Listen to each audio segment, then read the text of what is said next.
போன வருஷம்லாம் பொங்கலுக்கு பரிசு தொகை கொடுக்காத திராவிட முன்னேற்ற கழக கூட்டணி இப்ப 3000 ரூபாய் அறிவிச்சிருக்காங்க அப்படின்ற போது இது அரசியலுக்காக தானே, வாக்குக்காக தானே.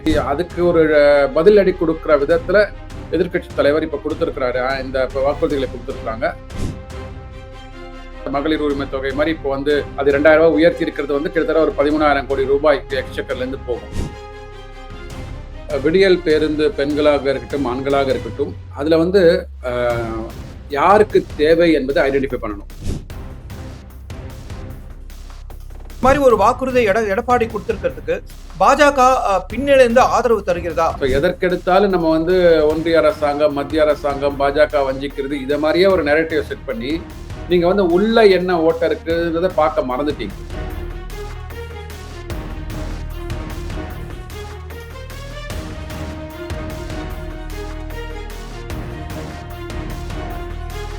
வணக்கம் சிவா 1440 நேயர்களே. இன்று மீண்டும் நம்முடன் டிஏ வி சுப்ரா அவர்கள் இணைந்திருக்கிறார்கள். வணக்கம் சார். வணக்கம். வணக்கம் சிவா. சார் சுப்ரா சார், இப்ப வந்து எடப்பாடி வந்து 5 விதமான வாக்குறுதியை கொடுத்திருக்காரு. அதெல்லாம் வந்து இப்ப இருக்கிற ஒரு திமுக ஆட்சியோட ஒரு எக்ஸ்டென்ஷனா பார்க்க முடியும். அதே சமயத்துல ஒரு 2 வீலர் முந்தைய ஜெயலலிதா அம்மா காலத்துல இருந்த ஒரு 2 வீலர் குடிப்பு திட்டத்தை மீண்டும் கொண்டு வரப்போதா சொல்லியிருக்காரு. ஸோ அதாவது இப்ப மகளிர் தொகை 1000 2000, ஃப்ரீ பஸ் பாஸை வந்து மகளிர்ல இருந்து ஆண்களுக்கும் எக்ஸ்டெண்ட் பண்ற மாதிரி, அப்புறம் வந்து வேலை வாய்ப்பு திட்டம், அப்புறம் கிராமப்புறங்கள்ல இருக்கிறவங்களுக்கு வந்து கான்கிரீட் வீடு கட்டி கொடுக்கறது, அதுக்கப்புறம் வந்து அம்மா வந்து ஆரம்பிச்சு வச்ச அந்த 2 வீலர் திட்டத்துக்கு வந்து ஒரு 50% சப்சிடி. ஸோ இது மாதிரி வந்து கொடுக்கறதா தேர்தல் வாக்குறுதியை கொடுத்திருக்காரு. இதுக்கு முன்னாடி நம்ம இதை வந்து அலசி ஆராய்ஞ்சோ, தமிழ்நாடு நிதி நிலைமை எப்படி இருக்கு, இந்த மாதிரி ஒரு ஒரு தமிழ்நாடு கஜானால இருந்து பணம் எடுக்கிற விஷயங்கள் எவ்வளவு தூரம் பாதிக்கும்னு நீங்க அழகா எக்ஸ்பிளைன் பண்ணீங்க. இப்ப இதை நீங்க எப்படி பாக்குறீங்க? இந்த மாதிரி தேர்தல் வாக்குறுதி வந்து ஹெல்த்தியா? இது வந்து ஒரு விதமான போட்டியை உண்டாக்காதா? இது மாதிரி இதை விட அதிகமா இன்னொருத்தர் கொடுக்கணும்னு நினைக்கலாம். உங்களுடைய கருத்து என்ன? இதை நீங்க எப்படி பாக்குறீங்க? ஐம் ஷூர் அவர் வந்து இந்த 5 வாக்குறுதிகள் கொடுக்கறதுக்கு முன்னாடி I think he is the only எதிர்கட்சி தலைவர் முக்காவாசி தொகுதிகளுக்கு சுற்றுப்பயணம் சென்றிருக்கிறார். கிட்டத்தட்ட ஒரு 175 தொகுதிகளுக்கு மேல மக்களை ரீச் பண்ணியிருக்காரு. 234 தொகுதிகளில் பார்த்தீங்கன்னா ஒரு 175 தொகுதிகளுக்கு கிட்ட நேரடியாக சுற்றுப்பயணம் செய்து ப்ராப்ளி அந்த அந்த பரப்புரையில வந்து அவருக்கு ஃபீட்பேக் வந்திருக்கும். இதுதான் மக்கள் வந்து முன்னாடி நீங்க சொன்ன மாதிரி அதிமுக காலத்துல ஜெயலலிதா அம்மையார் கொடுத்த அந்த இருசக்கர வாகனம் வந்து இது பண்ணிட்டாங்க, அது எங்களுக்கு ஹெல்ப்ஃபுல்லா இருந்திருக்குன்னு சொல்லியிருப்பாங்க. அந்த 1000 ரூபாய், இப்போ 1000 ரூபாய் கொடுக்குறாங்க அப்படின்றாங்க. பட் 1000 ரூபாய் வந்து போதுமானதா? ஏன்னா வந்து அது வந்து கரெக்டான ஆளுக்கு போறதா? அது மாதிரிலாம் தெரியல. ஸோ அது வரும்போது அவங்க அவங்க குறிப்பிட்டு சொல்லியிருப்பாங்க, இல்லைங்க எங்களுக்கு 2000 ரூபாய் கொடுத்தா ஹெல்ப்ஃபுல்லா இருக்கும். Will come back to the இது எப்படி அதை ஃபண்ட் பண்ண போறோன்றது நம்ம வருவோம். ஸோ அது மாதிரி பார்த்தீங்கன்னா இந்த வாக்குறுதிகளுமே வந்து கண்டிப்பாக ஒரு ஃபீட்பேக், கிரவுண்ட் லெவலில் ஃபீட்பேக் எடுத்துட்டு தான் அவர் சொல்லியிருப்பாரு. இன்னொன்று, அவர் வந்து நீங்கள் வந்து ஒரு முதலமைச்சர் வேட்பாளரோ இல்லை எதிர்கட்சி தலைவரோ தாண்டி அவர் ஒரு அரசியல் கட்சி தலைவர். ஏன்னா இன்னைக்கு இருதுருவ அரசியலில் அதிமுக திமுகவில் வந்து இன்னைக்கு இருக்கிற அதிமுக வந்து எடப்பாடி ஐயா தலைமையில் இயங்கின்னு இருக்குதுன்ற போது, ஸோ மு.க. ஸ்டாலின் ஐயா அவர்கள் அரசியல் பண்ணும் போது இவர் அவியல் பண்ண முடியாது. ஏன்னா அவர் வந்து பார்த்தீங்கன்னா நீங்கள் வந்து லெவல் பிளேயிங் பாலிடிக்ஸ் என்றைக்குமே ஒரு லெவல் பிளேயிங் ஃபீல்டாக இருந்தால் தான் வந்து அரசியலில் வெற்றி என்பது எளிதாக இருக்கும். அரசியலில் வந்து வெற்றி பெற வேண்டும். வெற்றி பெற்றால் தான் நீங்கள் வந்து மக்களுக்கு உங்களோட கொள்கைகள் என்ன, உங்களோட திட்டங்கள் என்ன, அதை போய் கொண்டு செலுத்த முடியும். அப்படி இருக்கும்போது இது வந்து ஒரு தேர்தலுக்கு ஒரு 3-4 மாதங்களுக்கு முன்னாடி பொங்கலில் போன வருஷம்லாம் பொங்கலுக்கு பரிசு தொகை கொடுக்காத திராவிட முன்னேற்ற கழக கூட்டணி இப்ப 3000 ரூபாய் அறிவிச்சிருக்காங்க அப்படின்ற போது இது அரசியலுக்காக தானே, வாக்குக்காக தானே. ஏன்னா அவங்கள்ட்ட வந்து இன்னைக்கு தேர்தல் ஆட்சி இருக்கு. ஓகே, இன்னைக்கு தேர்தல் எப்படியாவது கடனை வாங்கி உங்களுக்கு கொடுத்துடலாம், இல்ல ஏதாவது ஒரு ரெவென்யூ இங்க போட்டு அங்க போட்டு பரட்டி போட்டு கொடுத்துடலான்ற ஒரு நம்பிக்கையில அவர் 3000 ரூபாய் கொடுக்குறாரு. போன வருஷம் கொடுக்கல, அதுக்கு முன்னாடி 2000 1000 தான் கொடுத்துருந்தாங்க. அப்படின்ற போது அந்த ஒரு ஸ்ட்ரென்த் அவங்களுக்கு இருக்கும்போது நீங்க அதை கவுண்டர் பண்ணணும் அப்படின்னா அரசியல் கட்சி தலைவராக, நம்ம வந்து குறிப்பா சொல்றது அரசியல் கட்சி தலைவராக அவர் வந்து இப்ப மக்களுக்கு என்ன எதிர்பார்ப்பு இருக்கிறது அதை வந்து மீட் பண்ணணும்ன்றதுக்காக தான் இந்த வாக்குறுதிகள் கொடுத்துருக்காங்க. இது ஒரு 20 வருஷமா வந்து சால்வே பண்ண முடியாத ஓல்டு பென்ஷன் ஸ்கீமை வந்து ஒரு சிறுசேமிப்பு திட்டம் மூலமாக இவர் வந்து நான் ஓல்டு பென்ஷன் ஸ்கீம் இன்ட்ரடியூஸ் பண்ணிட்டேன் அப்படின்னு சொல்லி அதை வந்து ஒரு மீடியாக்கள்ல வந்து ஒரு பெரிய ப்ரொபகண்டா பண்ணி அப்படி அரசியல் நடப்பை எடுத்துன்னு போறாங்க அப்படின்ற போது அதுக்கு ஈக்குவலா ஃபைட் கொடுக்க வேண்டிய இடத்துல வந்து எதிர்கட்சி தலைவர் எடப்பாடி இருக்கிறார். ஸோ அதனாலதான் இந்த 5 வாக்குறுதிகளை வந்து அவர் வந்து சொல்லியிருக்கிறாரு. அதுல 3 பெரிய வாக்குறுதிகள் வந்து சிக்னிஃபிகண்ட் இம்பாக்ட் ஃபினான்ஷியல் அவுட்லே இருக்கும். குறிப்பா பாத்தீங்கன்னா இந்த மகளிர் உரிமை தொகை மாதிரி இப்போ வந்து அது 2000 ரூபாய் உயர்த்தி இருக்கிறது வந்து கிட்டத்தட்ட ஒரு 13,000 கோடி ரூபாய், 13,000 15,000 கோடி ரூபாய் நமக்கு எக்ஸ்செக்கர்ல இருந்து போகும். அது மாதிரி பாத்தீங்கன்னா அந்த ஆண்களுக்கான இலவச பயணம் அது ஒரு 2,500 3,000 கோடி ரூபாய் வரைக்கும் எக்ஸ்செக்கர்ல இருந்து எக்ஸ்ட்ரா போகும். ஸோ இதுக்கு வந்து எப்படி வந்து நிதி நிலைமையை வந்து சமாளித்து ஈடு கொடுக்க போறாங்க அப்படின்றதுக்கு தான் வந்து எனக்கு தெரிஞ்சு அந்த திமுக தேர்தல் அறிக்கையிலேயே அவர் சொல்லியிருந்தாரு. திராவிட முன்னேற்ற கழக தலைவர் வந்து என்ன சொன்னார்னா, நிறைய இங்க வந்து ஊழல் புரையோடி கொண்டிருக்கிறது அலுவலக துறைகள்ல. அதை தாண்டி வந்து வருமானத்தை வந்து நம்ம இன்னும் சீரமைப்பதற்கு அடுத்த கட்டத்தில் எடுத்துன்னு போறதுக்கு இந்த பொதுத்துறை நிறுவனங்களை சீரமைக்கணும். அது மாதிரி வந்து இன்னும் வரி வருமானத்தை வந்து ஆப்டிமைஸ் பண்றதுக்கு வந்து இது பண்றது நிறைய ஆப்பர்ச்சுனிட்டிஸ் இருக்கு. இதன் மூலமாக நாங்க கொடுத்த வாக்குறுதிகளை நிறைவேற்றுவோம் அப்படின்றாங்க. இவங்க வந்து ஒன்ன செஞ்சுட்டாங்க. அதாவது இந்த 1000 ரூபாய் மகளிர் உரிமை தொகையை வந்து அனைத்து மகளிருக்கும் சொல்லி தகுதியான மகளிருக்கும் குறைச்சி அதை 1.25 லட்சம் கோடி மக்களுக்கு மட்டுமே கொடுத்துருக்குறாங்க இப்போ. ஸோ அப்புறம் இந்த 3000 ரூபாய் இந்த பொங்கல் பரிசு தொகை கொடுத்துருக்குறாங்க. ஸோ இது மாதிரி அவங்க வந்து மக்கள்கிட்ட போயிட்டு எது வந்து ஈஸியாக கேட்சியாக இருக்குமோ அதை மட்டும் பண்ணிட்டு ஸோ அதன் மூலமாக வந்து வாக்கை வாங்கலாம் அப்படின்ற ஒரு நம்பிக்கையில் இருக்கிறாங்க. இப்போ அதுக்கு ஒரு பதிலடி கொடுக்குற விதத்தில் எதிர்கட்சி தலைவர் இப்போ கொடுத்துருக்கிறாரு. இந்த வாக்குறுதிகளை கொடுத்துருக்குறாங்க. கண்டிப்பா இதற்கு நிதி ஆதாரங்களை பெருக்குவதற்குண்டான வழி வந்து கண்டிப்பா அவர்கிட்ட இருக்கும். அவங்களுக்கு தெரிஞ்சிருக்கும். ஏன்னா வந்து அவரும் பியூரோக்ராட்ஸோட ஒர்க் பண்ணியிருக்காரு. 4.5 வருடங்கள் பியூரோக்ராட்ஸோட ஒர்க் பண்ணியிருக்காரு. ஸோ எங்கெல்லாம் வந்து பணம் கோட்டை விடப்படுகிறது, எங்கெல்லாம் வந்து அந்த ஓட்டைகள் அடைக்கப்படவில்லை, அதெல்லாம் அவருக்கு தெரியும். ஏன்னா அதை வச்சுதானே இப்போ 4 லட்சம் கோடி ரூபாய் ஏதோ ஊழல் சொல்லிட்டு ஆர்.என். ரவி ஐயாட்ட போயிட்டு அவர் வந்து மனு கொடுத்துருக்கிறார் இல்லைங்களா? இந்த ஊழலுக்கு உண்டான மனு வந்து இவ்வளவு இடத்துல ஊழல் நடக்குதுன்னு சொல்லிட்டு ஞாபகம் வச்சுக்கோங்க. கரெக்டா இவ்வளவு இடத்துல ஊழல் நடக்குதுன்னு சொல்லிட்டு ஆர்.என். ரவி ஐயா கிட்ட போயிட்டு அவர் வந்து மனு கொடுக்குறாரு. அதுக்கப்புறம் தான் இந்த கோரிக்கையை வைக்கிறார், வாக்குறுதி கொடுக்குறாரு மக்களுக்கு. அப்போ there is a source is available. If government is able to identify the source, identify பண்ணிட்டாங்க, அதை வந்து அரெஸ்ட் பண்ணணும். அந்த லீக்கேஜை நீங்க லீக்கேஜை அரெஸ்ட் பண்ணினீங்க அப்படின்னா அதற்கு உண்டான வருமானம் அங்கேருந்து வரும், அந்த ஊழல் குற்றச்சாட்டுலேருந்து வரும், பணம் இங்கே செலவு பண்ணுறதுக்கு வாய்ப்புகள் இருக்கு. நான் அப்படிதான் பார்க்குறேன். ஸோ அவருக்கு முன்னாடியே ஹோம்ஒர்க் பண்ணினதுனால அதுலேருந்து வருகின்ற பணத்தை இங்கே கொடுக்கலாம் அப்படின்ற பண்ணியிருக்கிறாங்க. முக்கியமாக எதிர்கட்சி தலைவர் அரசியல் வந்து இந்த வருகின்ற ஒரு 2026 தேர்தல் மிக முக்கியமான தேர்தலாக இருக்கும்.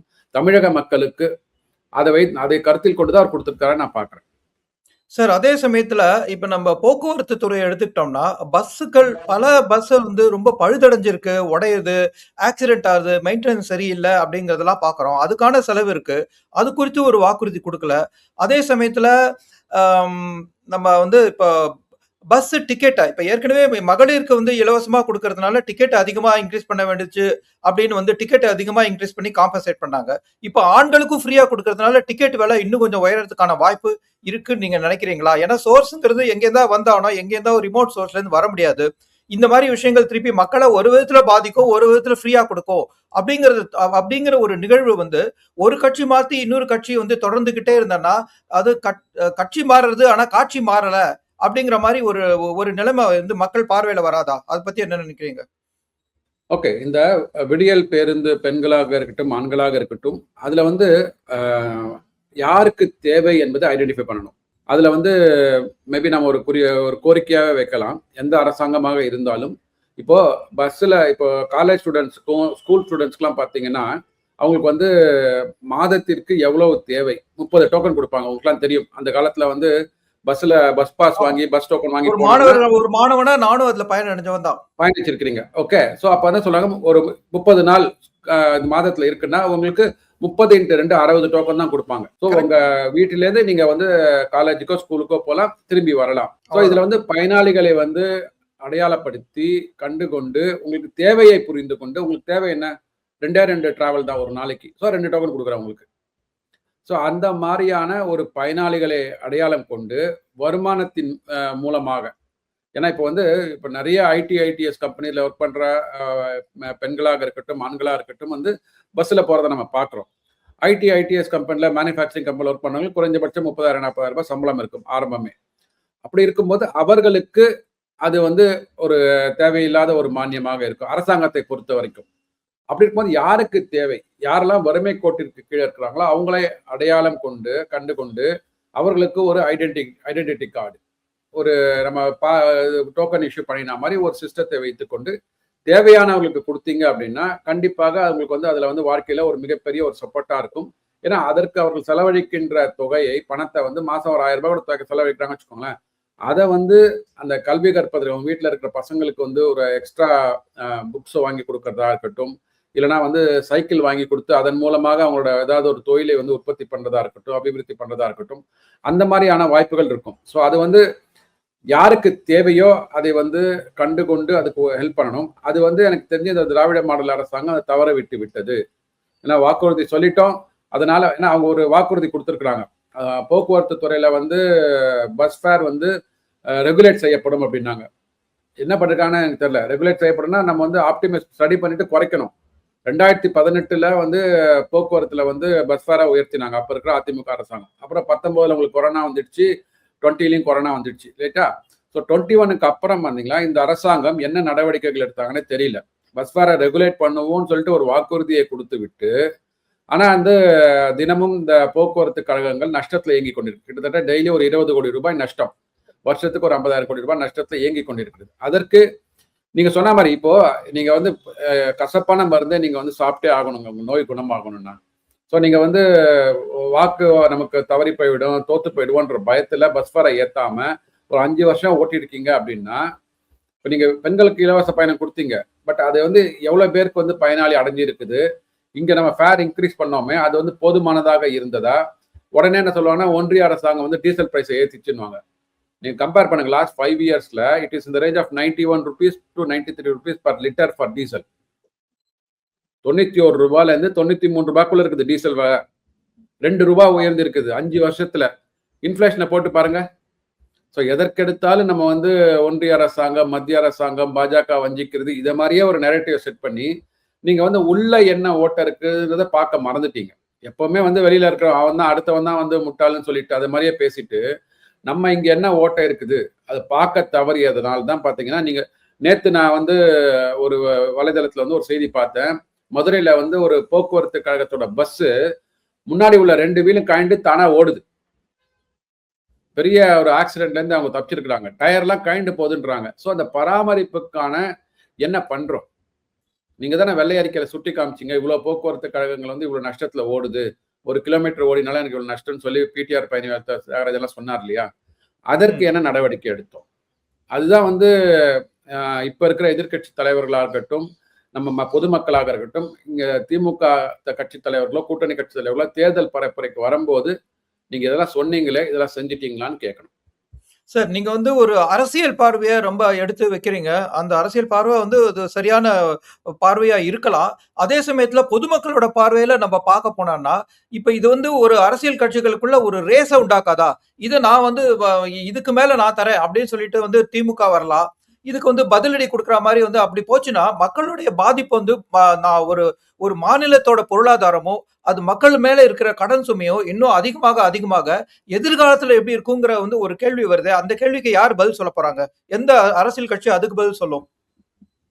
ஓகே. இதற்கு வந்து பதில் சொல்றதுக்கு முன்னாடி நீங்க அதுக்கு மேல கடன் வாங்க முடியாது என்ற ஒரு உங்க தலையில ஒரு வந்து ஒரு ரெஸ்ட்ரிக்ஷன்ஸை வச்சிருக்கிறது ஆர்பிஐயும் இந்த மானிட்டரி பாலிசி ரிலேட்டடா வந்து டிஸ்கஸ் பண்ணுகின்ற சென்ட்ரல் கவர்மெண்ட்ல உள்ளவங்க அதை வந்து கேப் பண்ணிட்டாங்க. அதை நீங்க வந்து ஓரளவுக்கு மேல கடன் வாங்க முடியாது, நீங்க சொல்லிட்டு போலாம். நீங்க அதனாலதான் வந்து உங்களுக்கு மெட்ரோ ஃபேஸ் 2 திட்டம் ஸ்டேட் ஸ்பான்சர்டு ஸ்கீமாக இருந்தது சென்ட்ரல் ஸ்பான்சர்ட் ஸ்கீமாக மாறித்து. ஏன்னா நம்மள்ட்ட வந்து கஜானால பணம் இல்லை, இவர்கள் வந்து இஷ்டத்துக்கு வாக்குறுதி கொடுத்து பணத்தை வந்து இது பண்ணிடுறதுனால நம்மளால கடன் வாங்க முடியவில்லை. அதனாலதான் வந்து என்ன சொல்லியிருக்காங்கன்னா இங்க இருந்து சிஎம் வந்து பிஎம்ஐ போய் பார்த்து இது எங்களால வந்து ஸ்டேட் ஸ்பான்சர் ஸ்கீமா எடுத்துன்னு போக முடியாது, எங்களுக்கு பாரோயிங் லிமிட் வந்து இது பிரிம்ல வந்துடுச்சு, ஃப்ரீஸ் ஆகிற அளவுக்கு வந்துடுச்சு, அதனால வாங்க முடியாதுனால சென்ட்ரலி ஸ்பான்சர்ட் ஸ்கீம்ல வந்து நீங்க வந்து இந்த மெட்ரோ ஃபேஸ் 2 திட்டத்தை வந்து எங்களுக்கு செஞ்சு கொடுங்கன்னு சொன்னதுனாலதான் ஆகஸ்ட் 2025 அது மெட்ரோ ஃபேஸ் 2 திட்டம் சென்ட்ரலி ஸ்பான்சர்ட் ஸ்கீமா வந்தது. ஸோ அதனால வந்து இது வந்து மக்கள் புரிந்து கொள்ள வேண்டும்.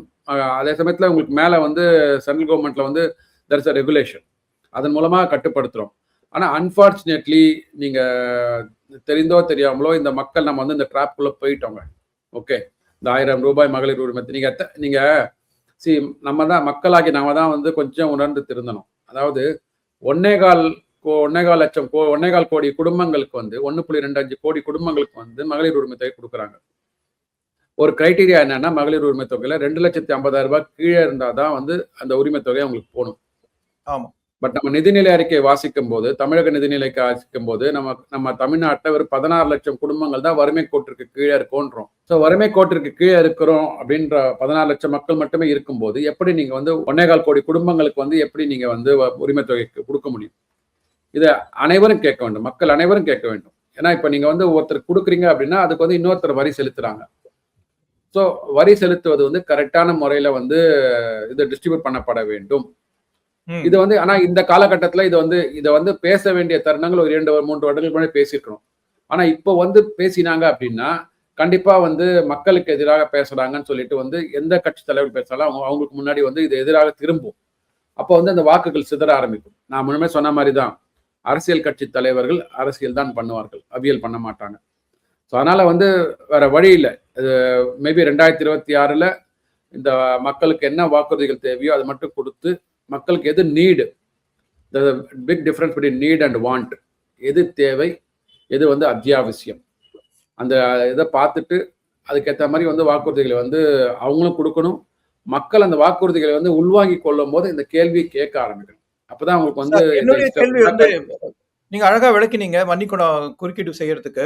என்னுடைய கேள்வி என்னன்னா, இப்ப இதை கொடுத்திருக்கிறது எதிர்க்கட்சி தலைவர் என்டிஏவோட தமிழக கூட்டணி தலைவர் திரு எடப்பாடி பழனிசாமி அவர்கள். இதே கூட்டணியில இருக்கிறது பாஜக, மத்திய அரசை ஆளும் பாஜக.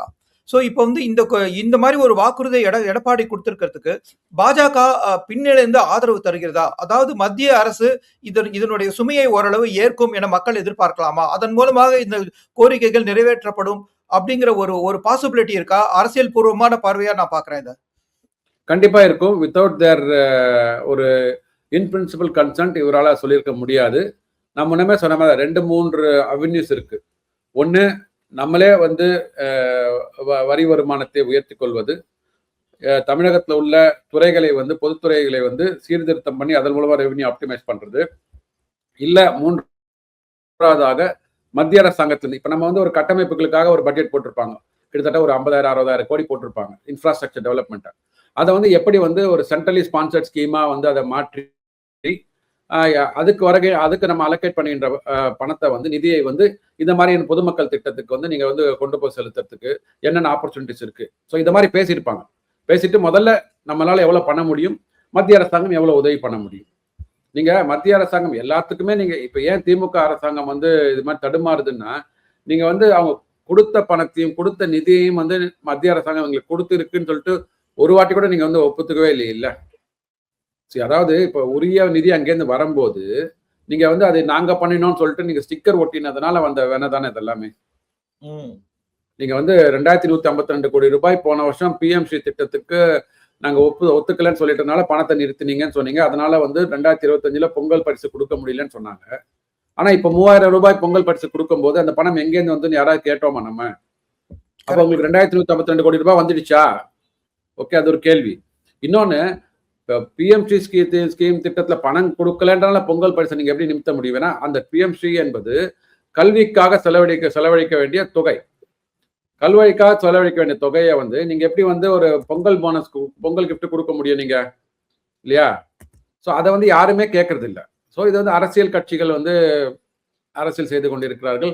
மக்களாகிய நாம் விழித்துக் கொண்டு இதை கேள்வி கேட்க ஆரம்பிக்க வேண்டும். சார், என்னோட இறுதியான கேள்வி இதுல வந்து என்னன்னா, எடப்பாடி ஏன் இந்த தருணத்துல வந்து முன்னெடுத்தாரு? ஏன் இப்படி ஒரு வாக்குறுதியை முன்னெடுத்து கொடுக்கணும்? அதுக்கான அரசியல் காரணங்கள் நீங்கள் ஏன் அவர் இன்னும் காத்திருக்கல? அவர் வந்து ஒரு கூட்டணியா சேர்ந்து இந்த வாக்குறுதியை கொடுக்காம அவர் தனிப்பட்ட முறையில கொடுத்தாரு. அவர் ஏன் இந்த தருணத்துல கொடுத்தாரு? அவர் ஏன் முதல்ல கொடுத்தாரு? அதுக்கான உங்க பதில் என்ன? ஓகே, அவர் கொடுக்கறதுக்கு ஒரு நாள் முன்னாடி தமிழக முதலமைச்சர் ஒரு 4 வாக்குறுதிகள் கொடுத்தார். ஒரு ஞாபகமான்னு தெரியல. அந்த 4 வாக்குறுதிகள் பார்த்தீங்கன்னா ஒரு திருக்குறள்ல இருந்து ஒரு திருக்குறளை எடுத்து ஒரு குறளை எடுத்து அதுல ஏதாவது ஊக்கமளித்தல் அது மாதிரி ஏதாவது போட்டார். எல்லாம் வந்து ஒரு வார்த்தை ஜாலமாக இருந்தது. So when he started giving the வாக்குறுதிகள், ஓகே, ஸோ திமுக தலைவர் ஆரம்பிச்சு வச்சுட்டார். அப்போ அதுக்கு அடுத்து அரசியல் கட்சி தலைவராக எதிர்கட்சி தலைவராக இருக்க எடப்பாடி அவர்கள் வந்து கவுண்டர் கொடுத்தே ஆக வேண்டும், இல்லைங்களா? அரசியலை நீங்க வந்து இருக்கணும், மக்களை போய் சந்திக்கணும். நாளைக்கு இவர் கொடுக்கல அப்படின்னா மக்கள் கேட்டிருப்பாங்க, சார் நேத்து வந்து திராவிட முன்னேற்ற கழக தலைவர் வந்து வாக்குறுதி கொடுத்தாரு. இப்போ அதிமுக சைட்ல இருந்து என்ன மக்களுக்கு நீங்க அடுத்து வரப்போகின்ற தேர்தலுக்கு உண்டான இதுல வந்து என்ன வாக்கு கொடுக்க போறீங்க மக்கள் கேட்டிருப்பாங்க. சோ அந்த கேட்கின்ற கேள்விக்கு இடம் கொடுக்காமல் சோ திமுக தலைவர் கொடுத்தது வந்து வெறும் வந்து வார்த்தை ஜாலமாக இருந்தது என்னை பொறுத்த வரைக்கும். அதுல வந்து வெறுமே திருக்குறளை ஒரு எடுத்து 4 லைனை பிரிச்சு போட்டு பேசுறாரு, அவ்வளவுதான். அது வந்து எப்பவுமே நம்ம பண்றதுதான். மக்களுக்கு ஊக்கம் அளிக்கிறது அது மாதிரிலாம் எப்பவுமே பண்றதுதான்.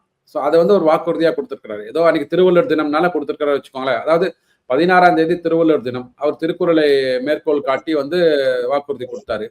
17ஆம் தேதி எடப்பாடி ஐயா அவர்கள் அறிவிச்சது வந்து எம்ஜிஆரோட நினைவு தினம். அன்னைக்கு அவர் இது பண்ணாரு. ஸோ அதனாலதான். ஸோ அப்படி இது பண்றாங்க வச்சுக்கோங்களேன். எம்ஜிஆரோட பிறந்த தினம், நினைவு தினம் இல்ல, பிறந்த தினம். ஸோ பிறந்த தினம் அன்னைக்கு அவர் சொன்னதுனால அது எம்ஜிஆரோட தொண்டர்கள் இருக்கிறாங்க இல்லையா, அவங்க மக்கள் இருக்கிறாங்க இல்லையா, அவர்களை குஷிப்படுத்தும். இது வந்து மிக முக்கியமானது பார்க்கணும்னா, எம்ஜிஆர் ஆரம்பிச்ச கட்சி அதிமுக. எம்ஜிஆரோட இது இன்னும் வந்து அவரோட பிராண்ட் வந்து தமிழக மக்கள் அனைவருக்கும் இருக்கு. அவர் தோற்றுவித்த அந்த இரட்டை இலை சின்னம் தான் மக்கள்கிட்ட இன்னும் ரீச் ஆகிட்டு இருக்குது. அவருக்கு ஒரு நன்றி கூறும் வகையில இதை கொடுத்திருக்கிறார். அவரோட தொண்டர்களுக்கும் அவரை வந்து சார்ந்திருந்த மக்களுக்கும் கொடுத்திருக்காருன்னு நம்ம பார்க்கலாம். ஸோ அதனால டைமிங் வந்து when DMK started, ADMK has given on the next day. அன்னைக்கு இன்சிடென்டலி அது வந்து எம்ஜிஆரோட பிறந்த தினமா இருந்தது. ஓகே, நன்றி சார். இவ்வளவு நேரம் வந்து எங்களோட இணைஞ்சு இந்த ஒரு பர்டிகுலர் விவாதத்துல உங்க கருத்தை பகிர்ந்ததுக்கு மிக்க நன்றி. நேயர்களே, மீண்டும் ஒரு முறை அன்புடன் கேட்டுக்கொள்கிறேன், என் சேனலுக்கு சப்ஸ்கிரைப் செய்து பாருங்கள். எங்களுடன் இணைந்து பயணித்ததுக்கு நன்றி. வணக்கம். வணக்கம் சார். வணக்கம் சிவா.